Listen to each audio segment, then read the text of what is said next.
Hey guys. Hey, I'm Sarah. I'm Kaitlyn. And we are your best friends.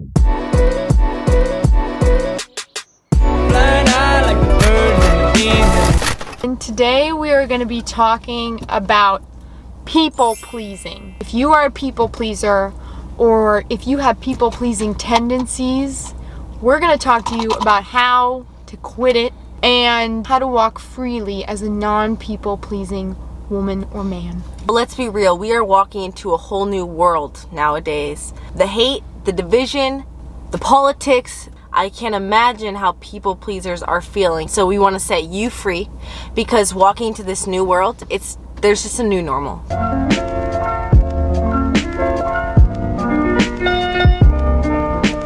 It's not always as obvious as the typical pushover, says yes to everyone thing. People pleasing can show up in ways that you're not even realizing. So do you have one? It's people who you were raised with, a mother or father who was just a typical people pleaser. They said yes to everything. They did it all on their own. They insisted, but you could see they came home after the whole day and they complained about it. It's like, why did you do it in the first place if you weren't even doing it out of a loving heart?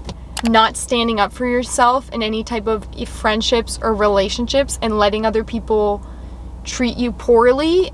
You say yes to a lot of things, to going out, to doing these things, not because you want to, but it's because you don't have a reason not to. You don't have your own boundaries, what you stand for. You don't stand up for much. That's not bad, but you just don't have reasons to not people please. You just might as well flow. That way you get looped into peer pressured into doing things that are horrible, that you don't even want to do because you don't even know what you are supposed to be doing. So you're getting pulled in all sorts of different directions. Yes, it's hard to stand up for something if you don't in your heart know why you're standing up for it. You might, if you're in a group of people, just always agree with what anyone says. You might be the type to just sit there and be like, yeah, as they're saying things that are the opposite of what you believe. And you just kind of avoid conflict. You avoid conflict. Uncomfort. You avoid disagreeing with people in any way or standing out because you kind of just want to be palatable to everyone's tastes. Yeah.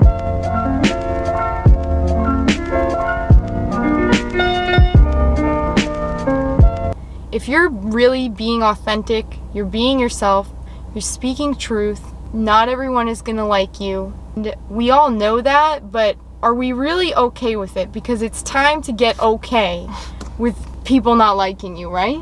Even some people don't like you for something as simple as confident or happy. To some, you're too happy. To some, you laugh too much.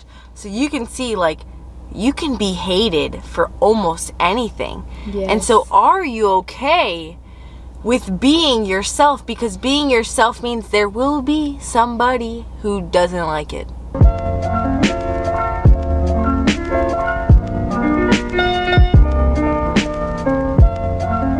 You're either going to be struggling because you're being fake all the time and no one knows the real you, or you're going to face some obstacles because you're being real and now people are just finding a reason not to like you, like you're saying. If I had to choose between which obstacle I wanted to face, I'd much rather choose being true to myself and being not liked for that than struggling because no one knows who Kaitlyn really is.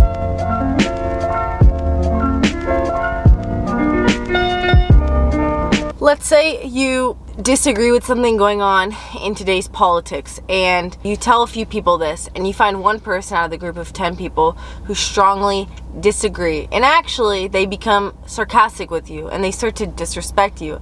They start to kind of cancel you and be rude to you.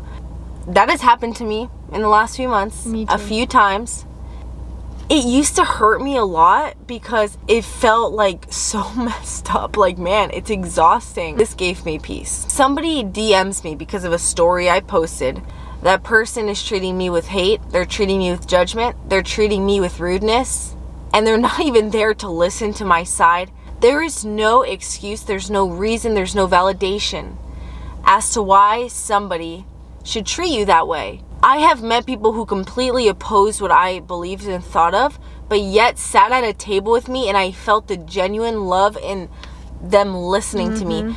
And so if you start to realize that, hey, you're stepping a little bit outside of your comfort zone, your people-pleasing zone, your zone of like not stepping on anybody's toes, and all of a sudden you're feeling the backlash, you're feeling the tension when you say something, they're looking at you that way. Realize that people always have two options: to go at it with love or hate.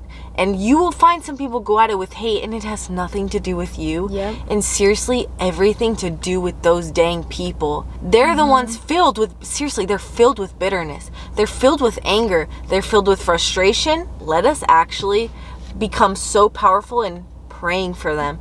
I've been praying for the people who have been DMing me rude and sarcastic things. I've actually been praying for them.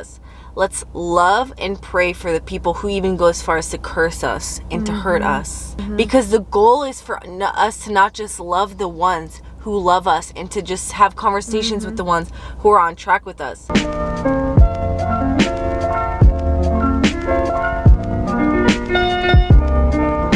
This is where you need to know what to stand firm in and stand firm behind. And you need to set your own boundaries for yourself, so that when somebody comes at you because you posted something that they didn't perfectly agree with, and they're hating on you and they're being mean, you know enough about yourself, you know why you posted that, you know your intention, you know your heart, and you know what you believe. And you know you're allowed to make mistakes too, honey, just letting you know. So that you're not going to be just blown away just because one person said something negative.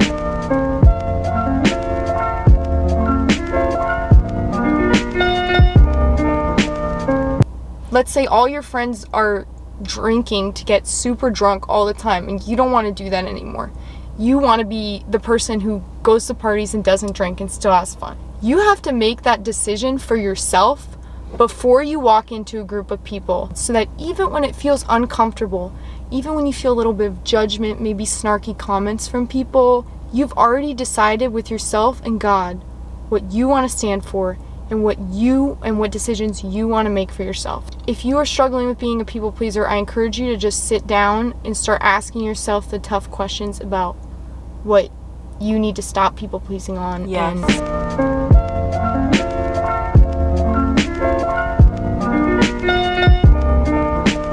Stop explaining yourself to people. If somebody comes at me in my DMs, you do know I don't owe them an explanation even as to why I posted it. If I can already get the vibe that they're just there to be mean, sarcastic, and they don't want a real conversation, I don't have to explain myself to you. You can go educate yourself. You can go figure out why the frick I posted that. You can do it on your own. I don't owe an explanation to you. Okay, now we have your face with the drinking thing. So all your friends want to go drink and stuff. A lot of people pleasers have this thing of like this fear of like, what's their explanation? What's their excuse gonna be? You don't need to ever explain why. No. Learning how to say no without explanation. Yes. If they say, why are you drinking tonight? Why are you? I just don't want to. That's really all you need to be able to say. A lot of us, like, we just weren't modeled enough at home. Maybe your parents are people pleasers, or a lot of your friends where you weren't modeled people who stood up to the crowd. You weren't modeled people who stood up to like the stream of peer pressure, and so you're just not used to it. It seems like a mean and weird concept. But I'll let you know, hey, your friend Sarah over here and Kaitlyn, we say no sometimes without explanation. Yep.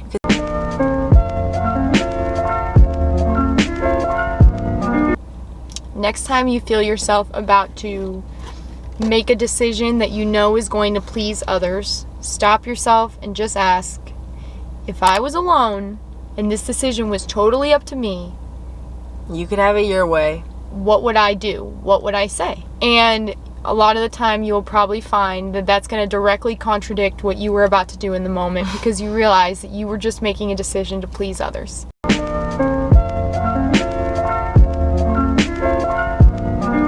If you do not know what it means to be a savage, to walk through life not caring about the opinion of other people, read the Gospels. That's Matthew, Mark, Luke, and John in the Bible.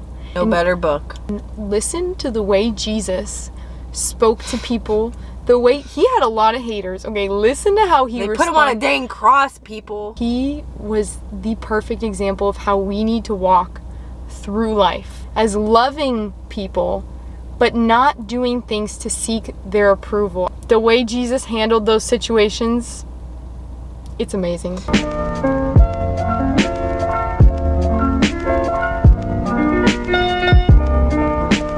this culture, the word love is so wrongly defined. In this culture, everybody is trying to tell you that love is accepting everything. And guys, that doesn't make sense. That's like hug your child for like wanting to run across that street. There needs to be lines drawn in the sand. There needs to be boundaries and standards. Love rejoices in the truth, and there is a solid truth.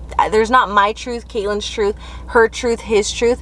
There's one truth, and it's found in the Bible. If you want to know how to be better at being a savage, at not caring as much like when people oppose you or when people make you feel uncomfortable, then do read the gospel, because you will find the truth in there, and you will find how to navigate things. You'll even see that Jesus, he spoke the truth because he knew that the truth would set people free.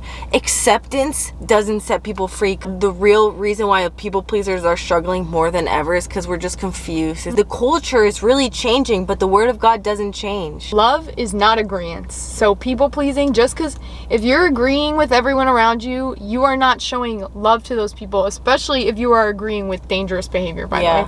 If you do not know what to stand on, you can stand on the book of truth, the Bible. Back up what you believe with what is in that book, and no one can push you over. If your confidence is not in your own opinions and your own thoughts and everything comes all the time, but in the one book of truth.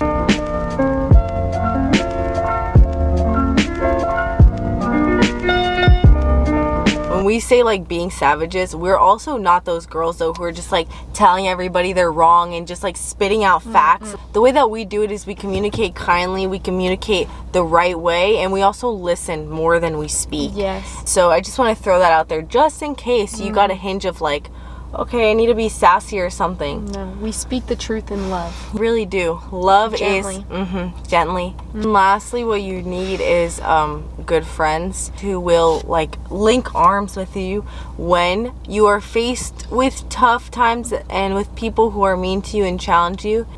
We will be your friends if you would like. We're your friend. I think that wraps it up. We want to help you all be free from people pleasing. We do not need man's approval. Let's just love one another and speak the truth in love. We love you so much. We hope you have a great rest of your day. Walk in freedom today, knowing that you don't owe anybody explanations, and that you can actually begin practicing this to be a more strong and free person. And don't forget to like and subscribe. You're doing great. You got this. DM us on Instagram. Yes. Let's talk about it. Okay, love you guys so much. Have a great day. Bye. Oh, we